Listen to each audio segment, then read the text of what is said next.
फैजाबाद धरना केस वजारत दिफा IB PTI MKM Ejazul हक की नजरसानी दरखास्तें वापस लेने पर खारिज। शेख रशीद को नोटिस जारी। विफाक ने फैसला तस्लीम कर लिया।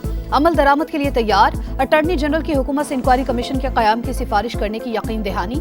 इलेक्शन कमीशन की अमल दरामद रिपोर्ट मुस्तरद। 1 माह की मोहलत दे दी। चीफ जस्टिस ने रिमार्क्स दिए कि एक ही रात में पार्टी कैसे रजिस्टर्ड हो जाती है।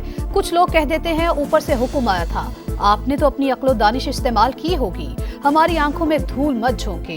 हम ये तो नहीं कहते कि फलां को जेल में डाल दो, फलां पार्टी पर पाबंदी लगा दो।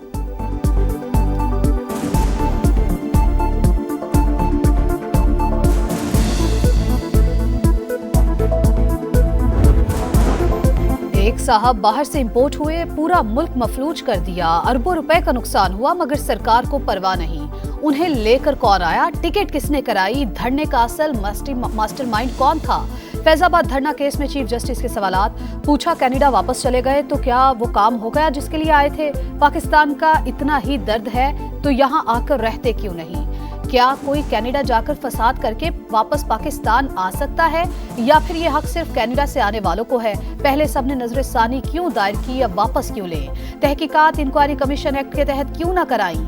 TORs आंखों में धूल के मुतरादिफ हैं। इतने वसी कर दिए कि कोई पेश ही नहीं होगा।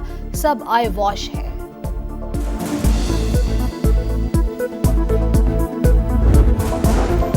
लेवल प्लेइंग फील्ड ना मिली तो छीन लेंगे। मुराद अली शाह का ऐलान। कहा निगरान हुकूमतें चीजों को दुरुस्त करें। अगला इलेक्शन जल्द होगा और पीपल्स पार्टी मुल्क की सबसे बड़ी जमात बनेगी।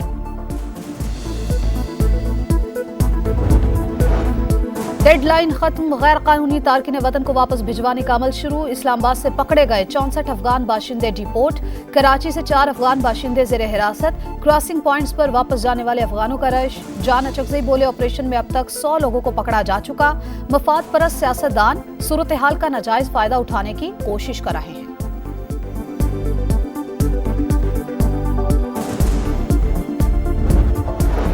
सेनेट में फलस्तीनियों से इजहार एकजहती की करारदाद मुत्तफिका तौर पर मंजूर। जंगबंदी का मुतालबा। जंगबंदी की मुखालफत करने वालों को भी शरीके जुर्म करार दे दिया। पानी और अद्वियात समेत अशाए जरूरिया फराहम करने पर जोर। निगरान वज़ीर ख़ारजा जलील अब्बास जिलानी बोले गजा कब्रिस्तान का मंजर पेश कर रहा है। इसराइल ने अक़वाम मुत्तहिदा की किसी करारदाद की पासदारी नहीं की। हिमायतियों ने भी इसराइल पर कोई जोर नहीं दिया।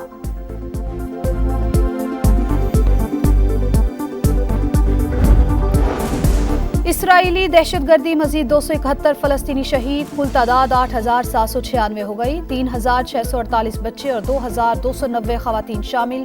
मिस्र ने रिफा बॉर्डर जख्मियों और गैर मुल्कियों के लिए खोल दिया। जख्मियों की मुंतकिली के लिए मिस्री एम्बुलेंसेज गजा पहुंच गई।